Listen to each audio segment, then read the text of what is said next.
Je veux un tonnerre d'acclamation dans la salle.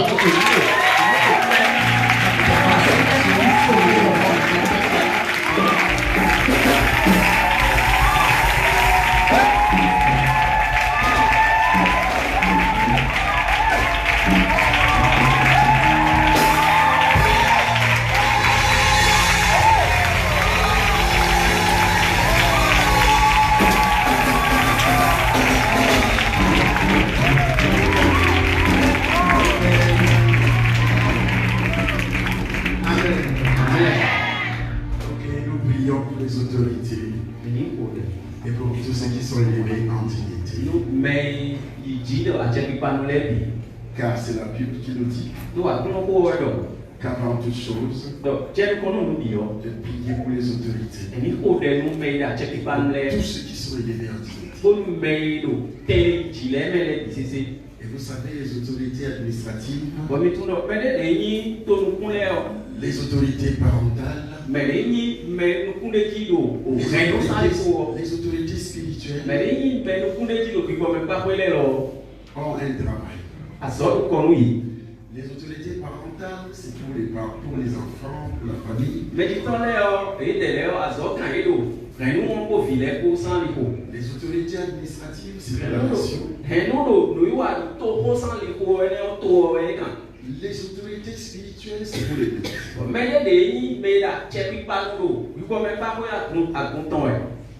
La famille est attaquée par le diable.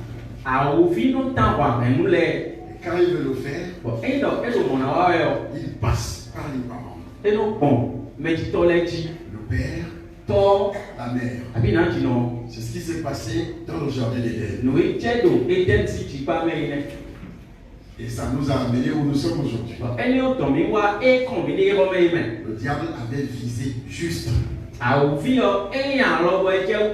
Il savait que s'il touchait Adam et Ève, il allait aussi te toucher.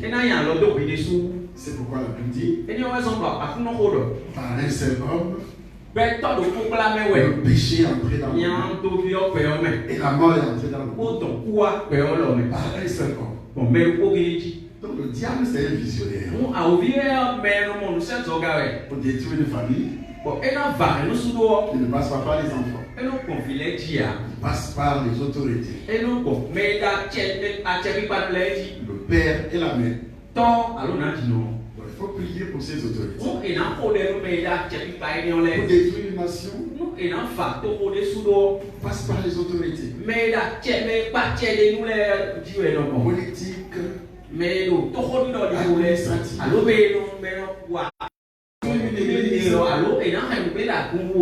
il passe par les autorités.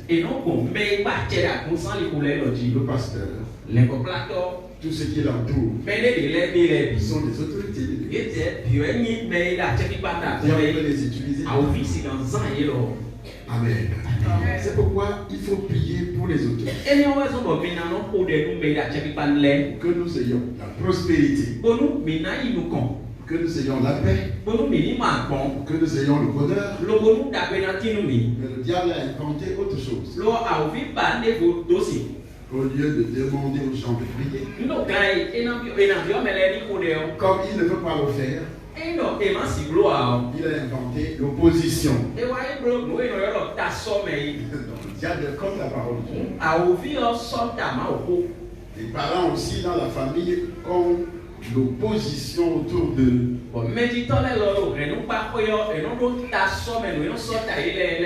Le pasteur aussi à l'église a l'opposition.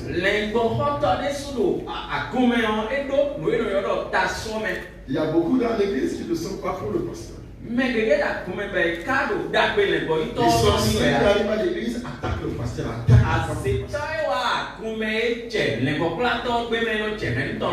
Et aussi dans la nation, les premières personnes à être attaquées par les sorciers sont les autorités. Amen. Et nous avons le pouvoir contre le diable. Nous devons payer. Nous avons le pouvoir. 2 Corinthiens chapitre 10, verset 3 à 4. Les armes, la Bible déclare. Si nous marchons dans la chair, nous ne combattons pas seulement la chair. Les armes que nous utilisons ne sont pas charnelles. Ils sont puissants. Pour renverser les raisonnements. Détruire les forteresses. Amen. Élève-moi la foi. Et prie pour ces trois formes d'autorité. Au nom de Jésus. Père Saint, nous sommes ici une fois de plus pour écouter ta parole. Et nous voulons présenter les autorités administratives afin que Dieu leur donne la sagesse, l'intelligence, et aussi qu'elles soient protégées, qu'elles se convertissent, qu'elles aient la. Nous prions pour l'autorité spirituelle de cette assemblée et sa famille, qu'elle soit protégée, qu'elle soit toujours inspirée par le Saint-Esprit de Dieu, qu'elle soit remplie jusqu'à déborder. Au nom de Jésus-Christ, qu'il y ait la paix dans cette église, le bonheur dans cette église. Nous prions pour tous les pères de cette assemblée et pour tous les parents qui ne te connaissent pas dans ce pays, afin que ces parents, les papas, les mamans, qu'ils aient la grâce d'être convertis, d'être touchés par l'évangile, qu'ils abandonnent les traditions, les coutumes. Au nom de Jésus-Christ, que c'est la parole de Dieu règne, que la paix de Christ règne dans nos vies, que la paix de Christ règne au Bénin, que la prospérité au nom de Jésus-Christ, et que la réussite dans les projets gouvernementaux, qu'il y ait la réussite sur tout ce que le président a décidé de faire. Au nom de Jésus-Christ, que la puissance de cet esprit amène à la réalisation les projets de tous les parents qui sont dans cette salle, le bonheur de leur famille, et que l'année 2020 qui arrive soit une année de réussite, de bénédiction, de prospérité, d'élévation. Au nom de Jésus, et nous avions prié. Amen.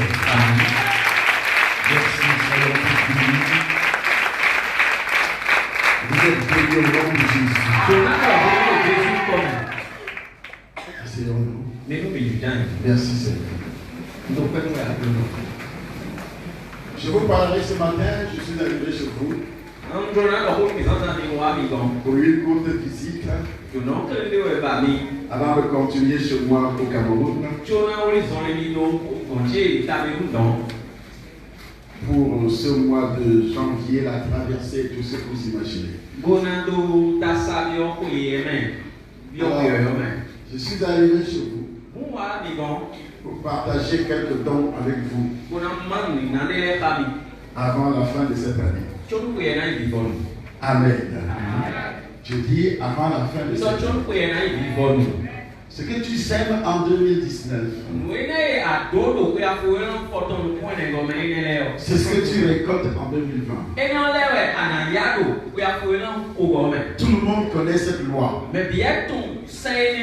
Je dis tout le monde connaît cette loi. Vous êtes dans un pays agricole. Tous ceux qui ont cultivé cette année-ci vont récolter en 2020. Ceux qui ont élevé les animaux ou les volailles, ils ont élevé en 2019. Ils vont récolter en 2020. Tu ne peux pas s'aimer et ne pas récolter. C'est pratiquement impossible. Tu sèmes les critiques en 2019. Tu vas récolter les critiques en 2020. Tu sèmes les insultes en 2019. Tu vas récolter en 2020. Tout ce que tu vas s'aimer, tu ne peux pas récolter autre chose que ce que tu as récolté, que ce que tu as sémé. Amen. Tu sèmes les prières en 2019. En 2020, tu récoltes l'exaucement. Tu sèmes le combat spirituel en 2019. En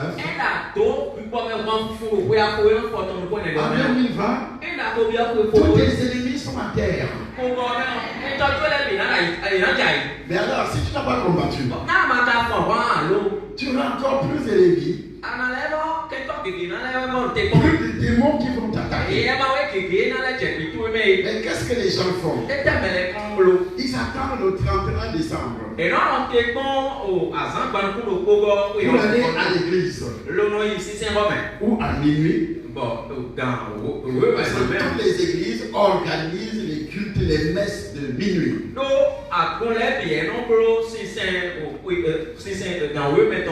Les veillées de prière. Au 31 qui arrive là, les églises seront remplies. Il n'y aura plus de place ici. Dans toutes les chapelles, tout le monde ira à l'église. Les sorciers iront à l'église. Les satanistes iront à l'église. Les païens iront à l'église. Les chrétiens iront à l'église. Les enfants de Dieu iront à l'église. Vous voyez qu'il y a une différence entre chrétiens et enfants de Dieu. J'ai dit, les chrétiens iront à l'église. Les enfants de Dieu iront à l'église. Parce qu'il y a une différence entre chrétiens et enfants de Dieu. Le chrétien n'est pas converti. L'enfant de Dieu est converti. Le chrétien, c'est un païen qui a été christianisé. Donc il a été enregistré comme membre d'une église chrétienne, d'une religion. Christianiser et convertir, c'est deux choses différentes.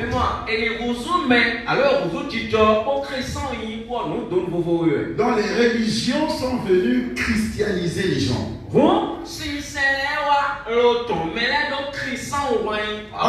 La Bible parle de la conversion. Ça veut dire que tu es parti de l'état et tu te retrouves dans un autre état. L'état païen, fils du diable, maintenant fils de Dieu. Fils du diable. Et maintenant fils de Dieu. Vous me suivez? Vous êtes d'accord avec moi? On n'est donc pas fils de Dieu parce qu'on s'est christianisé. Et on est fils de Dieu parce qu'on s'est converti. Qui est donc fils de Dieu ici? Ok. Je me suis retrouvé face aux enfants de Dieu. Je ne sais pas ce que tu as sémé depuis le 1er janvier 2019 jusqu'en décembre, puisque nous sommes en décembre 2019. Je ne sais pas ce que tu as sémé depuis le 1er janvier jusqu'en décembre 2019 que tu vas récolter en 2020 à partir du 1er janvier jusqu'au 31 2020. Tu ne peux pas, c'est ce que j'appelle le bilan, donc chacun doit faire le bilan.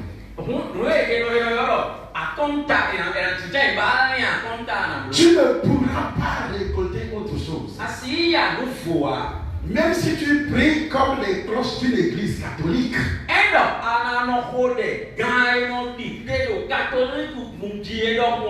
Tu ne pourras pas récolter autre chose. Parce que ce sont des lois. C'est des lois biologiques. C'est des lois spirituelles. La prière ne peut pas modifier ça. Non, la prière n'est pas là pour modifier. La prière est là lorsque le diable veut s'interférer pour bloquer, parce que tu as sémé et le diable ne veut pas que tu récoltes. Donc ta prière amène Dieu à ouvrir la porte pour que ta semence puisse germer.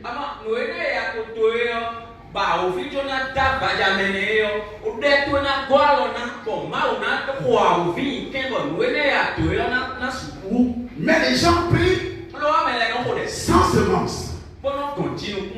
Une femme prie, Seigneur, je prie pour que mon mari, mais elle s'aimer l'amour. Le mari ne va jamais aimer. C'est pas possible. C'est pas parce que tu as prié. Si tu n'as jamais cédé l'amour dans ton foyer, envers ton mari, impossible qu'il t'aime. Parce que tu n'as jamais cédé.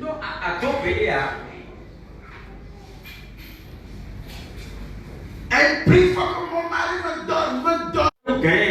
Parce qu'il n'a jamais appris. C'est ça la semence.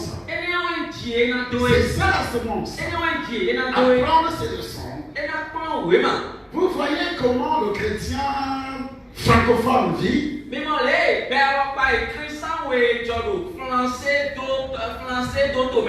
attend le miracle. Sans semence. Ah, ça ne peut pas marcher. Ça ne peut pas marcher. Qui sème l'amour récolte l'amour.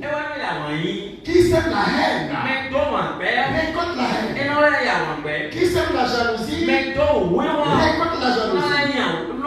Qui sème les critiques récolte la critique. que tu vas récolter sur cette terre-là. Tu ne peux pas quitter la terre sans récolter. Alors, qu'est-ce que tu as semé en 2019? C'est maintenant que tu dois commencer à faire le bilan. Les gens iront à l'église de 30 ans pour aller prier afin que Dieu bénisse l'année 2020. Vous prenez ce Dieu-là comme votre petit frère. Dieu est votre petit frère. Qui est encore petit là. Et l'on peut donner des bonbons. Toutes les églises seront remplies. Parfois, il n'a jamais mis pied à l'église depuis le 1er janvier jusqu'au 30 décembre. Mais le 31, il ira à l'église pour que Dieu le bénisse. Je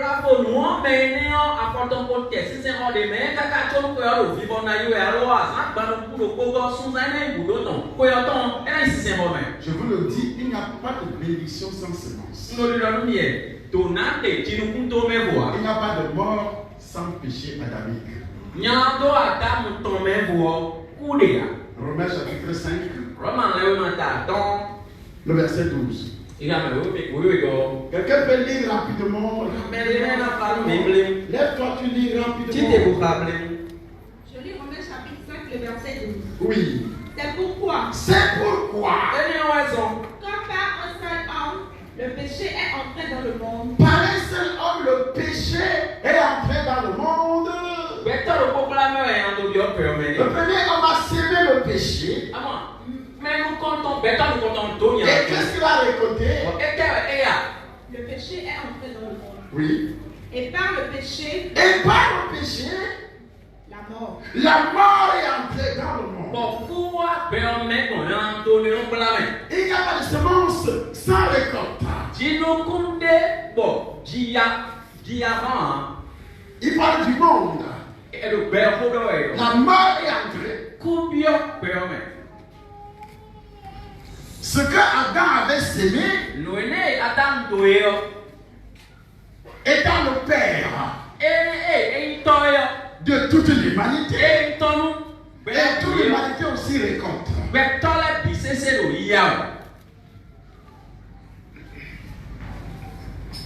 Tu n'as jamais perdu un membre dans sa famille. Alors, si tu n'as jamais perdu personne dans ta famille, ça veut dire que tu vas vivre éternellement avec ce corps-là.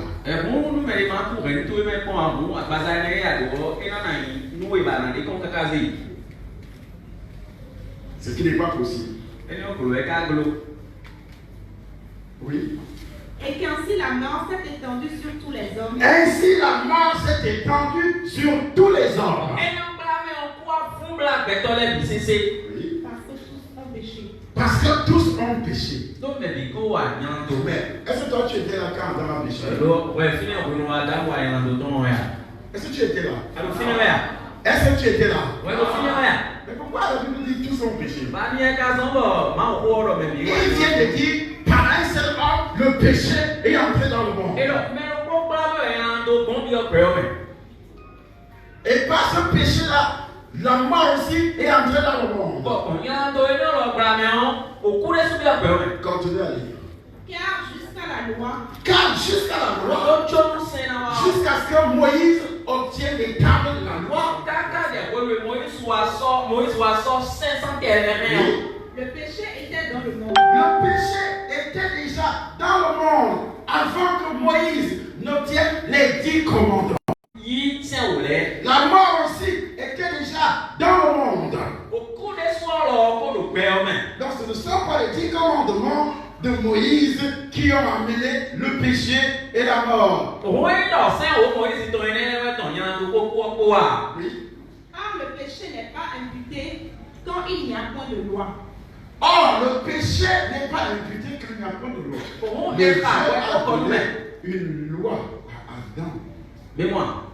Là-bas, celle d'Adam. Même ceux qui n'avaient pas commis un péché qui était semblable à celui d'Adam.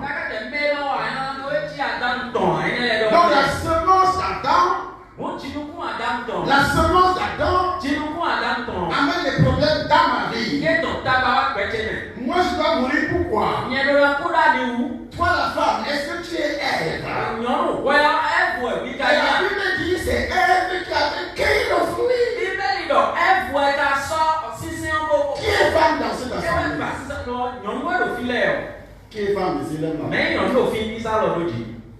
Tu étais au paradis ce jour-là. Toi qui avais cueilli le fruit. Mais pourquoi alors? Toutes les malédictions que Dieu a proférées sur Ève se manifestent dans ta vie. Pourquoi? Tu dois mourir. Pourquoi? Tu dois coucher avec douleur. Pourquoi? Ton mari doit te frapper. Pourquoi? Parce que ce jour-là, Dieu a dit à Adam, le mari va te dominer. Et l'homme a toujours le comportement du coq dans la maison.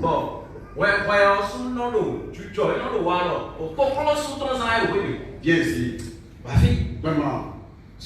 Fais ceci. Tu bouges. Tu parles.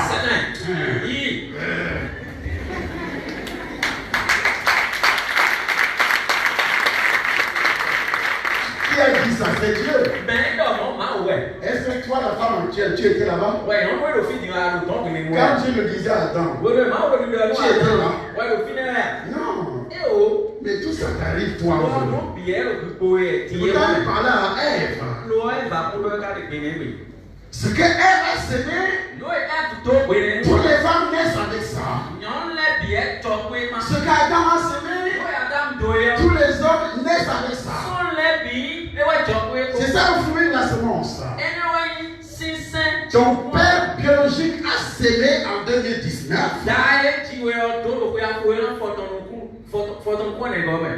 Toi, tu peux récolter ça en 2020. Ta mère biologique a semé en 2019. Toi, tu peux récolter en 2020. Que ce soit en bien, que ce soit en mal, tes enfants vont récolter. Tu montes, tu descends. Tout ce que tu as semé, c'est vrai. Tes enfants vont récolter ça.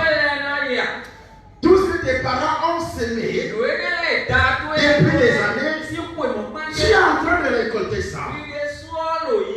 D'une manière ou d'une autre, tu es en train de récolter ça.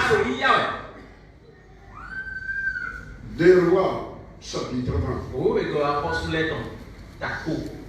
La Bible précise. À cette époque-là, Ézéchiel fut malade, atteint d'une maladie mortelle.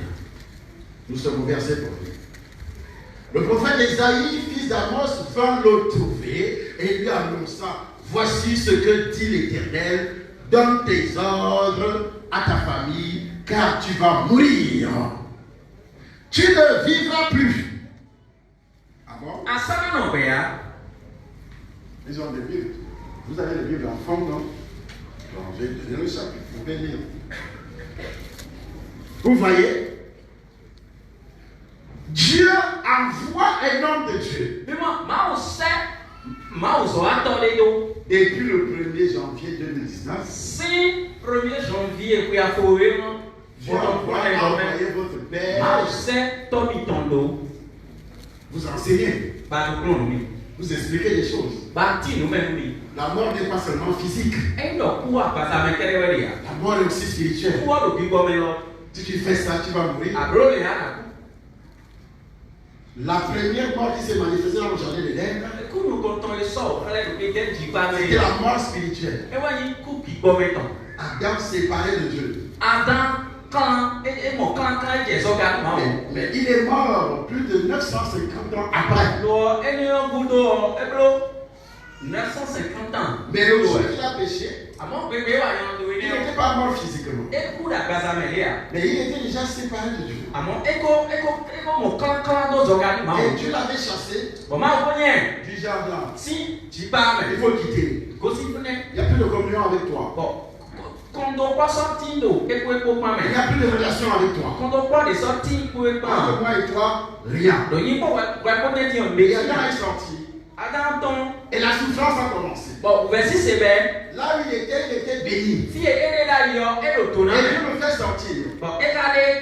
Il était dans un jardin. Avec de belles fleurs. Avec un climat. Il ne pleuvait pas. Mais il y avait, c'est-à-dire un climat qui permettait à toutes les semences d'Adam de pousser sans bruit. Parce que Dieu l'avait donné un travail. Monsieur Adam, tu vas cultiver. Comment quelqu'un peut cultiver sans pluie? Si nous passons 2 ans seulement au Bénin sans pluie, en Afrique sans pluie, le bétail va mourir, toi tu vas mourir, il n'y aura plus de nourriture, il n'y aura plus de vie. Mais quand on changeait les grèves, il n'y avait pas de pluie. Mais il y avait un climat propice. Aujourd'hui, nous avons la pluie avec des orages qui tuent, des inondations qui tuent. Les qui a mené tout ça sur le péché. C'était la semence d'Adam. Mais quand Adam avait une relation propice avec Dieu, tout était à pousser comme ça. Je suis arrivé ici la fois dernière. Ce n'était pas encore beau comme ça. Quand je prêchais, je transpirais.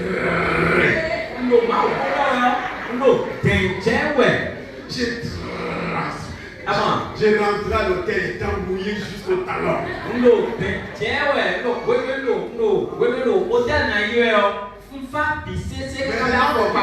Est-ce que je nettoie la sueur? Je peux transpirer parce que je bouge. Mais le climat est propice. Vous voyez, si vous n'aviez pas sémé, tu n'allais pas être dans un milieu comme ça. Quand j'étais ici avant, tout le monde avait l'éventail. Tu n'écoutes, à cause de la chaleur, tu n'écoutes même pas ce que je dis.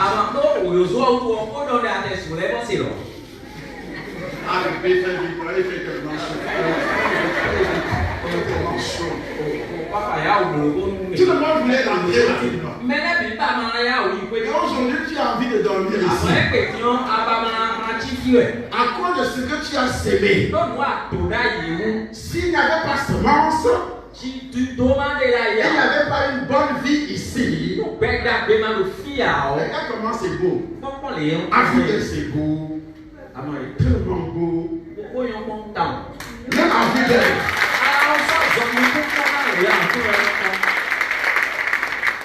Amen. À quoi de la semence? Quand on ne sème pas, les choses ne changent pas. Et quand on sème en mal, il y aura aussi un changement en mal. Quand on sème en bien, il y aura un changement en bien. Adam était dans un endroit propice. Il y avait l'or partout. Il marchait sous les pierres précieuses.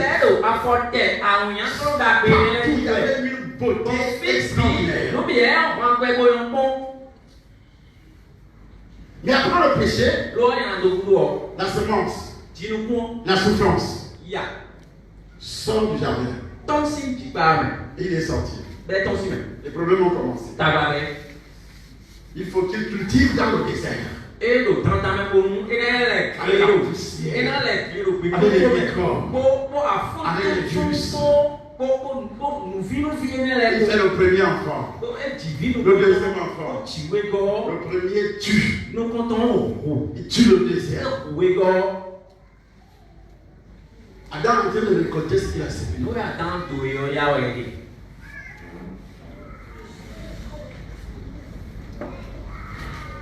Celui-ci, le roi, est tombé malade.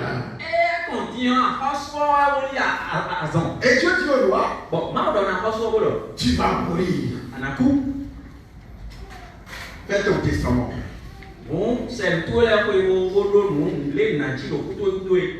Et la Bible dit,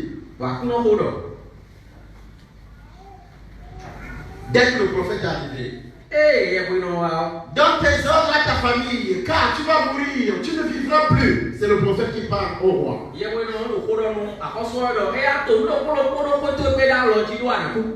Ézéchias tournait le visage contre le mur et fit cette prière à l'Éternel.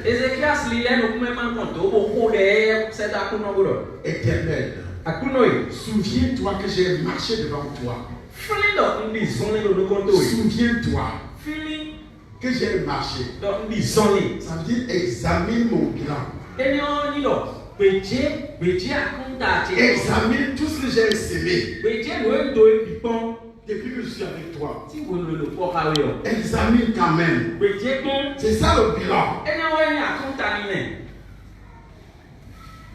Est-ce que toi tu peux dire ça à Dieu? Que depuis le 1er janvier, Seigneur, examine ce que j'ai fait dans ta maison. Pas pour toi.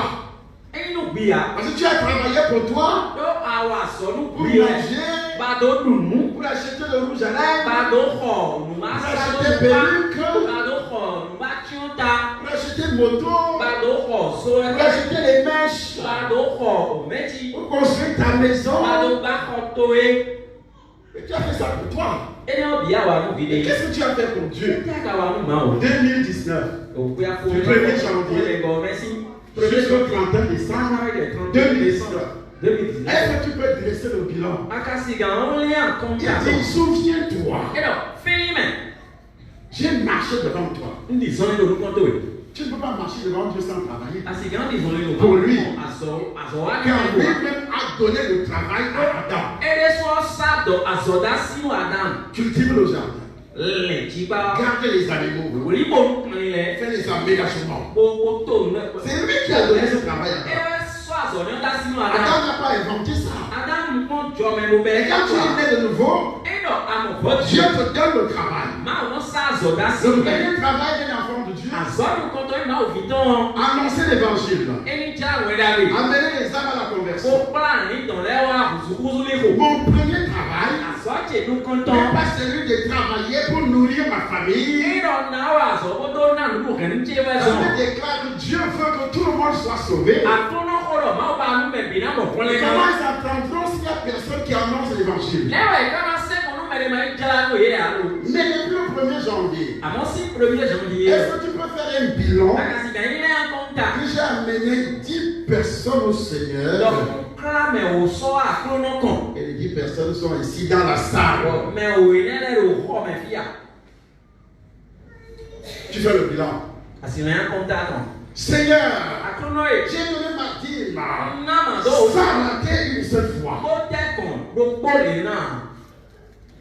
Tout ce que tu m'as donné. Seigneur, j'ai fait mes offrandes. J'ai donné des libéralités. Hébreux chapitre 13. Hébreux 13. Verset 15. À 17. Seigneur, j'ai été obéissant à mon pasteur. Pasteur, j'ai dit obéissant à mon conducteur. Et mon pasteur, c'est mon conducteur. Et j'étais obéissant.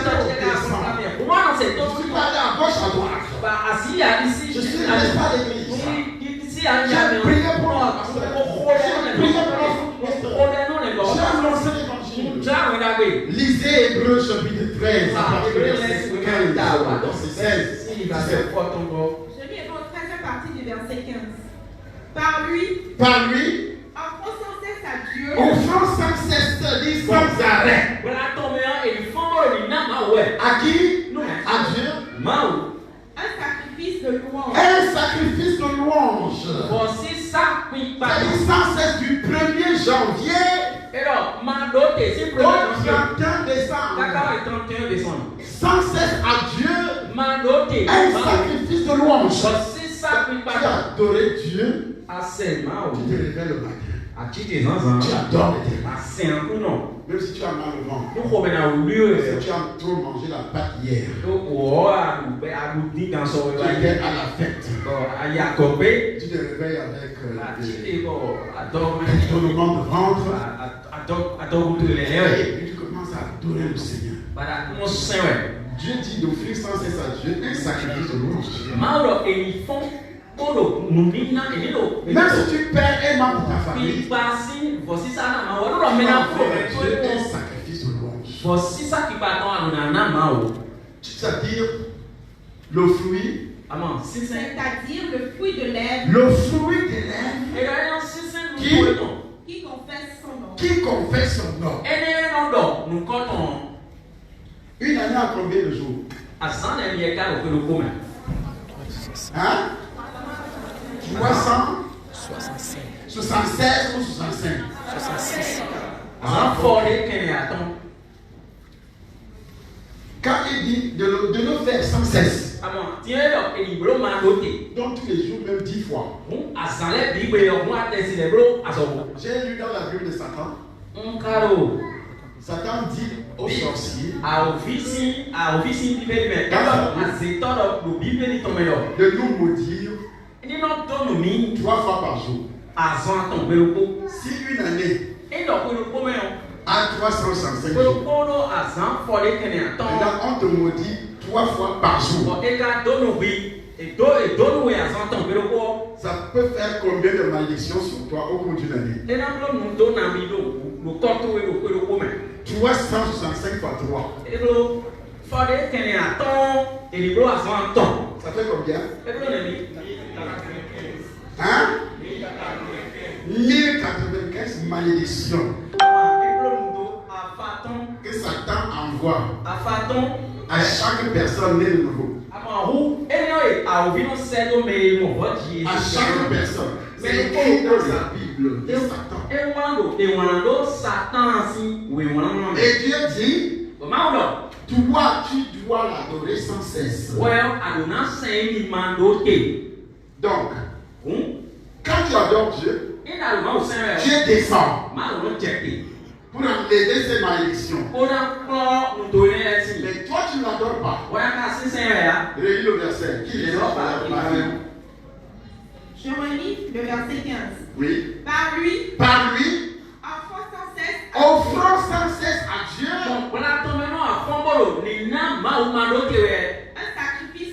un sacrifice de louange. C'est-à-dire le fruit de nos lèvres. C'est-à-dire le fruit de nos lèvres.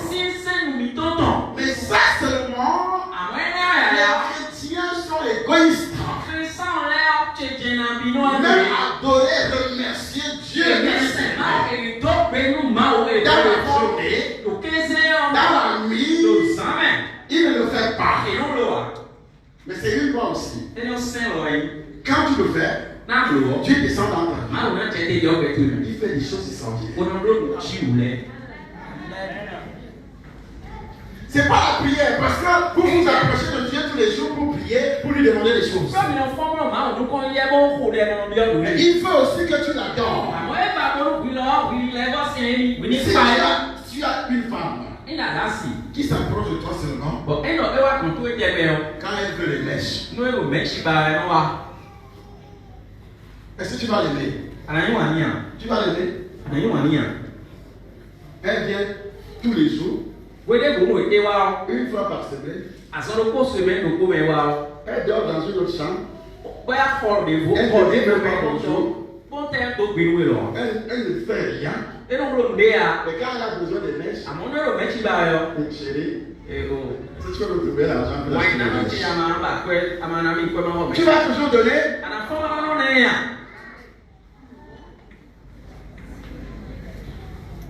C'est pourquoi Dieu ne vous regarde pas du tout. Continue à lire. C'est-à-dire le fruit de lèvres qui confesse son nom. Oui. Verset 16. Et n'oubliez pas la bienfaisance.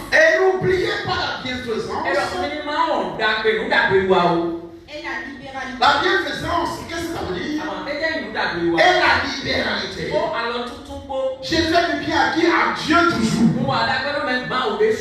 Quand je vais en prison, visiter quelqu'un qui est en prison, c'est Dieu, c'est à Dieu que je fais ce bien.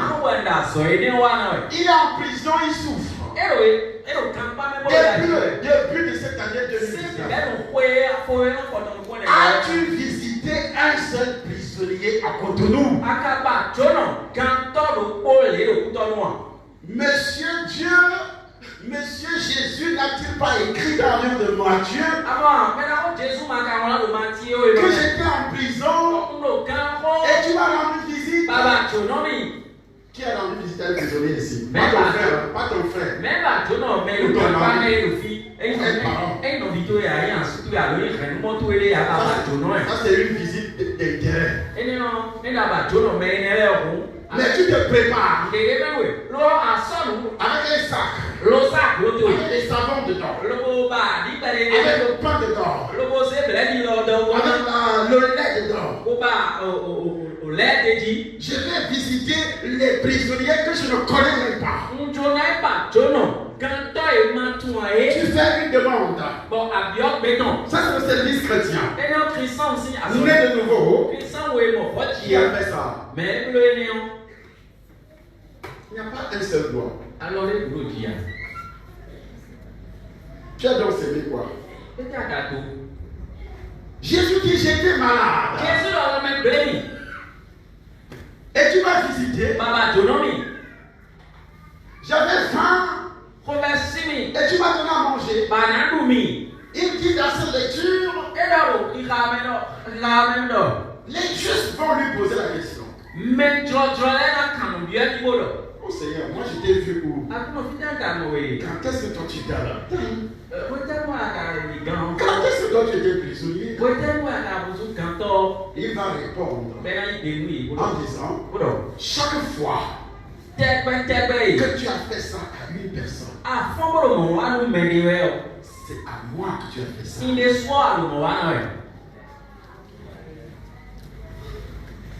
Je parle du bilan. Tu ne l'as pas fait. Et tu prétends qu'en 2020, il va te bénir. Je rigole. Moi, je rigole. Tu prétends qu'en 2020, il va te bénir? Libéralité veut dire quoi? Ça veut dire je donne sans compter. Je donne à tout le monde, pas seulement aux gens que je connais. Libéralité, quand il faut construire à l'église, je sors de l'argent. Je donne à mon pasteur. La Bible déclare, c'est lui à qui on enseigne la parole. Fasse part de tous ses biens à celui qui l'enseigne. Galates chapitre 6, verset 6. Ça veut dire que si tu gagnes 100 000 francs CFA au Bénin, tu dois donner 50 000 à ton pasteur. Est-ce que tu as des sommes qui a écrit ça? C'est moi qui ai écrit ça. Lis Galates chapitre 6, verset 6. Je lis Galates chapitre 6, verset 6. Oui. Que celui à qui l'on enseigne la parole. Que celui à qui on enseigne la parole.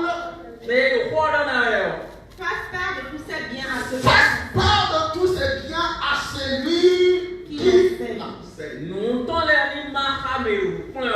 Il y a des bandits qui sont venus sur Internet. La dîme n'est pas biblique. Alors, ça là, c'est qu'on lit là. C'est dans le Nouveau Testament. C'est alors biblique.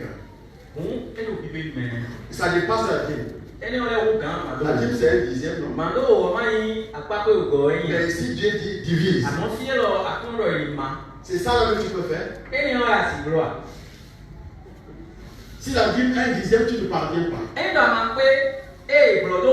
Qui peut me dire dans ce sang qu'il a été honnête dans sa dîme? Depuis le 1er janvier 2019. 1er janvier 2019. Jusqu'au 31 décembre. Le 31 décembre. Qui a été honnête dans ses sacrifices? Qu'est-ce qu'il appelle sacrifice? Il le dit. Et des cas, c'est un de tels sacrifices que Dieu prend plaisir. Et donc, voici ça, quand on les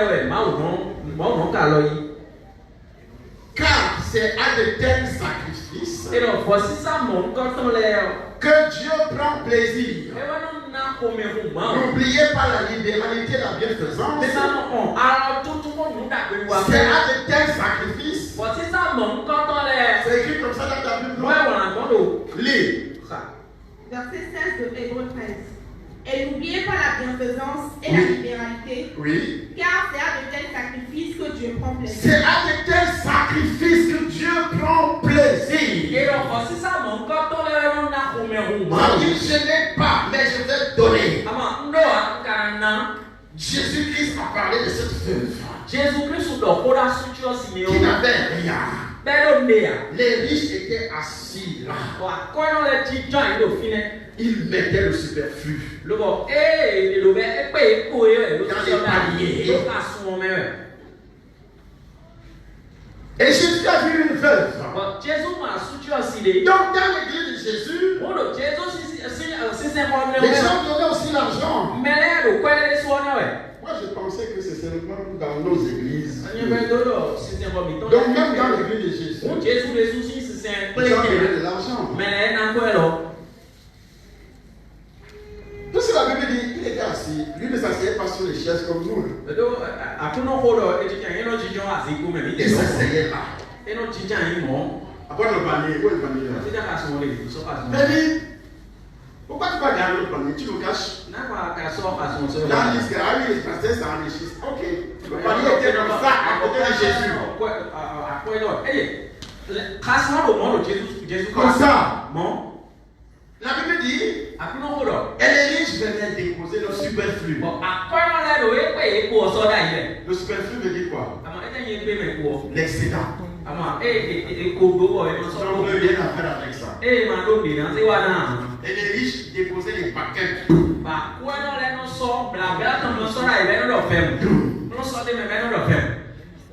Et mais pourquoi tu ne fais pas de ton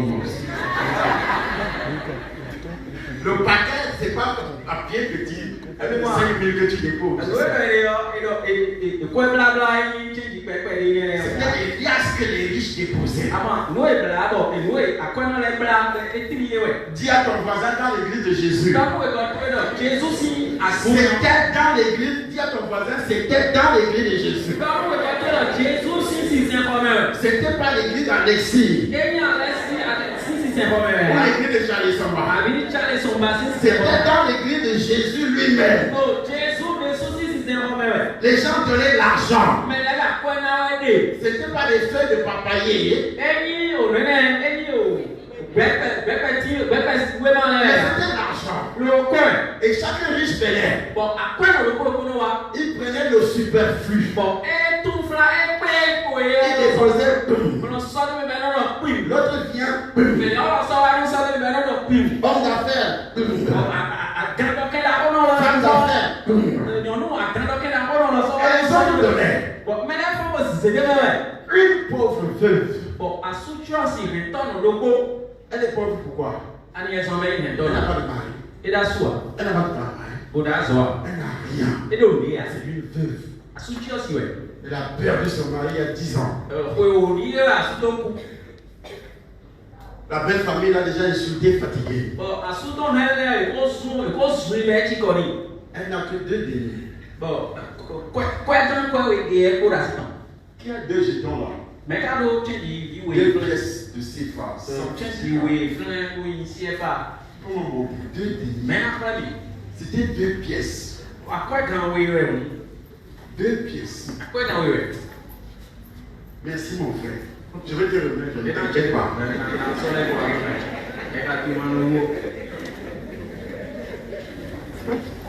Hein? Je ne sais pas. Qui est veuve là? Mais ensuite tu as aussi de vie. Il y a une maman qui est veuve là. Ensuite tu as aussi maman. Maman va. Tu marches vraiment comme les veuves. Alors, c'est pas les zones. Ensuite tu as aussi dans mon beau même. va mettre ici. Et Jésus était assis. Dépose là. Jésus regardait.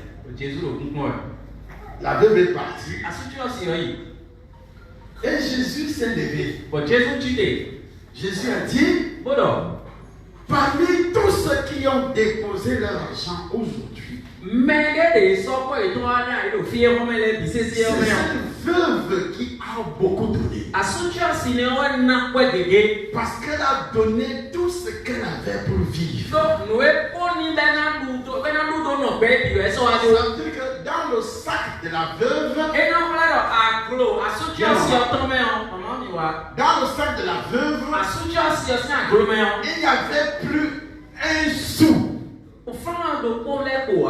Il n'y avait plus un rond. Mais les riches ont d'abord donné. Jésus ne les a pas chassés. Il a vu tous les millions que les riches ont déposés. Pourquoi il a précisé ce que la veuve donne? C'est cet esprit qui anime la veuve que tu appelles sacrifice.